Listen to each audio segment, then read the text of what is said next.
우리가 흔히 쓸개즙으로 부르는 담즙은 지방의 소화를 돕는 역할을 하는데요. 담즙은 간에서 분비되어 십이지장으로 흘러 들어가는데 그 경로를 담도라고 합니다. 담도는 전체적으로 나뭇가지 같은 형태를 보이는데요. 간 곳곳에 퍼져 있는 가느다란 못의 담도들이 단계적으로 합류하면서 굵어져 좌측과 우측에 큰 담관을 형성하게 됩니다. 네, 담도함은 말 그대로 담도, 가지에 생기는 종양을 이야기하는데요.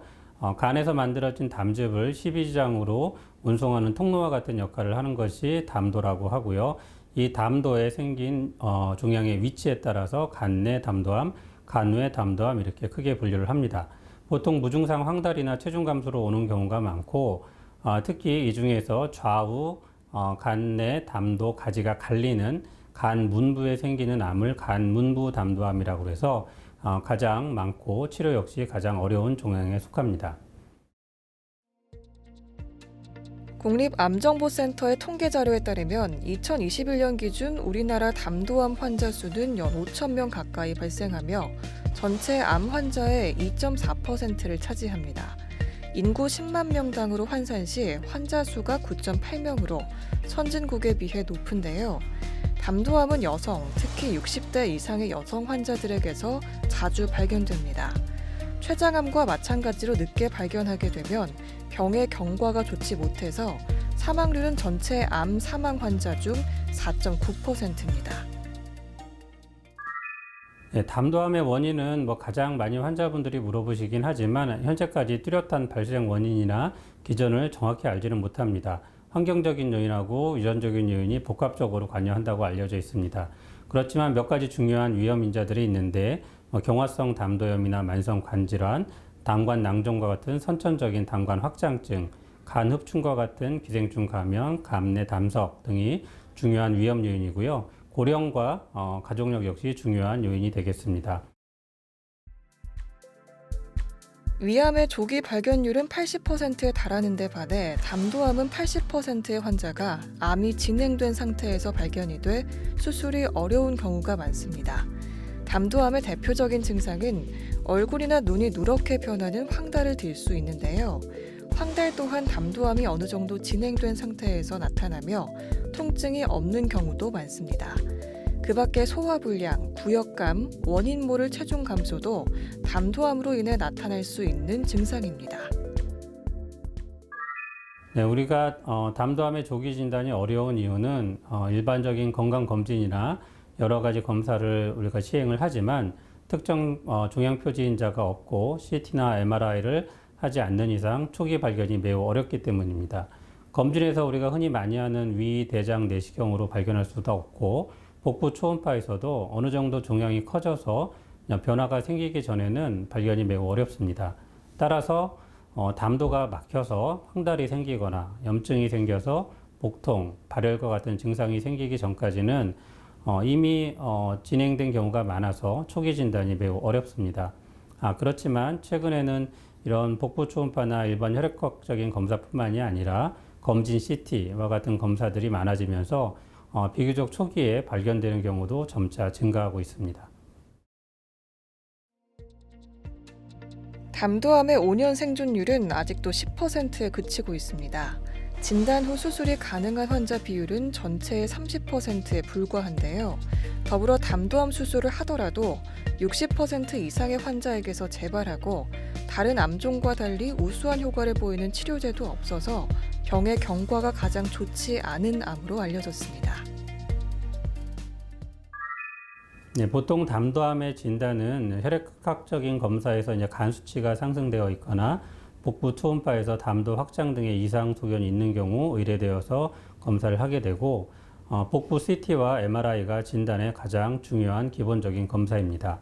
또한 전이 여부 등을 확인하기 위해서 체스트 CT나 펫CT와 같은 정밀 검사를 시행을 하게 됩니다.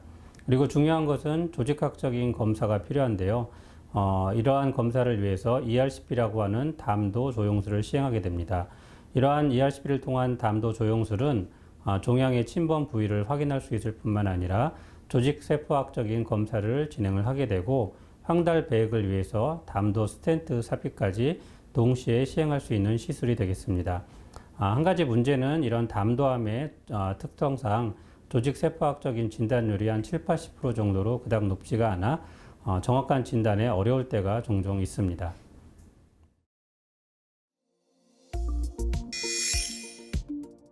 담도암에서는 종양이 얼마나 크며 병기는 몇 기냐 하는 것이 다른 암종에서만큼 결정적인 지표가 아닙니다.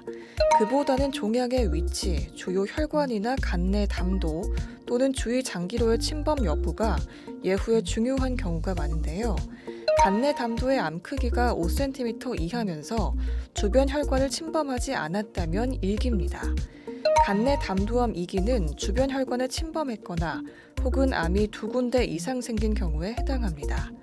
한편 간을 보호하며 이를 싸고 있는 막을 복막이라고 하는데요. 이 복막을 침범한 경우가 3기이고 4기는 암이 발생한 장기에서 떨어져 다른 부위로 옮겨진 상태를 말합니다. 최근에는 이런 조직학적인 검사가 어려운 경우 초음파 내시경을 이용한 세침 흡입술을 이용해서 조직 검사를 하기도 하고 경피 배액술을 통한 검사를 하기도 합니다. 하지만 이러한 검사는 종양 전파의 가능성으로 인해서 1차적으로 수술이 가능한 환자에서는 하기 어렵고요. 또 특히 간 문부 종양에 의한 환자에서 시술이 어렵습니다. 그렇지만 최근에는 스파이글래스라는 담도 내시경이 개발이 되었고요. 이러한 스파이글래스 시스템은 ERCP를 하면서 동시에 직접 작은 담도경을 내시경을 통해 삽입을 해서 육안적으로 종양을 직접 관찰하고 목표물을 타겟팅해서 조직을 획득할 수가 있습니다. 따라서 이런 조직학적인 진단율을 높일 수 있게 되었고 수술 전후 종양의 범위를 평가한다든지 하는 면에서 조금 더 획기적인 검사 방법이 되었습니다. 담도암은 아직 약으로 암을 치료하는 방법은 없는 만큼 수술이 기본적인 치료법입니다. 무엇보다 치료율을 높이는 최선의 길은 가능한 암을 일찍 발견해 수술하는 것인데요. 담도암은 종양 자체의 성장 속도는 비교적 완만하지만 해부학적으로 중요한 부위에 발생하기 때문에 평균적으로 병의 경과가 불량합니다. 네, 우리가 눈으로 종양을 직접 확인한다고 해서 치료가 더 좋아진다고 할 수는 없습니다. 그렇지만 수술적인 병변의 범위를 평가할 때, 즉 우리가 수술 계획을 잡기 위해서 어디까지 병변을 잘라야 할지 이러한 치료 계획에 도움을 줄 수가 있고요. 두 번째, 수술이 불가능하거나 어려운 환자에서 이런 조직학적인 진단은 필수적입니다. 그렇지만 이런 조직학적인 검사가 어려운 환자들에서 조기에 진단을 함으로써 추후에 항암 치료나 이런 방사선 치료 계획을 세우는데 큰 도움이 됩니다. 조직 검사가 제대로 나오지 않으면 검사를 다시 반복해서 재시행하거나 아니면 경피 배액술이나 이런 다른 검사를 해야 되는데 이는 시간도 많이 걸리고 환자에게도 매우 불편합니다. 따라서 이제 이러한 검사를 통해서 시간을 많이 단축을 할 수가 있겠고요. 따라서 조기에 치료를 일찍 시작할 수 있다는 장점이 있겠습니다. 담도암은 치료 중일 때도 물론이고 그 전후에도 개인적인 약 복용을 조심해야 합니다. 새롭게 다른 병원에서 처방받은 약이나 기존의 다른 병으로 먹어온 약 역시 계속 복용 여부를 주치의에게 묻고 지시를 받아야 합니다. 고혈압약이나 당뇨약은 괜찮으나 아스피린을 포함해 항응고제나 혈소판 작용 억제제가 들어있는 약은 적어도 수술하기 며칠 전부터는 복용을 중지해야 합니다. 네, 담도암으로 진단 후에는 암의 병기와 환자의 몸 상태에 따라서 가능한 적극적인 치료를 받으시도록 권고합니다. 치료에 전념할 수 있도록 몸 상태를 최상으로 유지하는 데 특히 신경 써야 합니다. 잘 먹고 잘 쉬고 이런저런 다른 치료에 현혹되어서 치료 시기를 놓치지 않는 것이 가장 중요하겠습니다. 치료 중에는 또 여기저기 좋다는 말만 듣고 검증되지 않은 약을 먹거나 치료를 함으로써 치료에 지장을 주는 일이 없도록 주의해야 합니다. 여기서 잠깐! 잘못된 의학 상식을 바로잡아 건강도 지키고 상식도 키우는 Yes or No! 담석을 제거하지 않으면 담도암으로 진행되나요? 담석은 담도암의 위험인자로 알려져 있습니다. 따라서 이런 담도 담석이 있는 경우에는 증상이 없다 하더라도 담석을 제거 시술을 진행하는 것이 좋겠고요. 이런 담도 폐쇄와 담도염이 자주 발생하면 경화성 담도염이나 담도암 발생이 높아지기 때문에 궁극적으로는 제거를 해줘야 됩니다. 따라서 담석의 위치와 동반질환, 증상에 따라서 치료를 결정해야 됩니다. 담석이 발견되면 가능한 전문가와 상담을 받고 치료를 결정하시기 바랍니다. 잘못된 의학상식 깨치기 Yes or No. 두 번째, 느타리버섯 달인물을 꾸준히 마시면 담도암 증상 완화에 도움이 된다는데 사실인가요? 네, 아닙니다. 건강에 도움은 될 것 같습니다. 자연식품으로서의 이런 버섯뿐만 아니라 여러 가지 식품 섭취는 아미노산과 비타민 등이 풍부해서 항산화 효과와 항암 효과, 혈액순환 개선과 같은 일반적인 건강상에 도움이 됩니다. 탄수화물, 지방, 단백질, 식품을 골고루 섭취하는 것은 체력을 증진하고 치료를 지속할 수 있는 몸 상태를 유지하는 데 많은 도움이 됩니다. 하지만 암 자체의 치료에 도움이 된다고 할 수는 없습니다. 불행히도 아직 담도암의 뚜렷한 예방법이나 권고되는 기준은 없습니다. 담도암 관련 위험 요인이 있다고 생각하시는 분들은 전문가와 상담하여 정기적인 검사를 고려해 볼 수 있겠습니다. 특히 갑작스런 체중 감소, 구토, 명치 아랫부위의 불편감이 지속되는 경우 검진을 받아야 하며 50대 이상은 1년에 한 번씩 정기 검진을 받는 것이 좋습니다.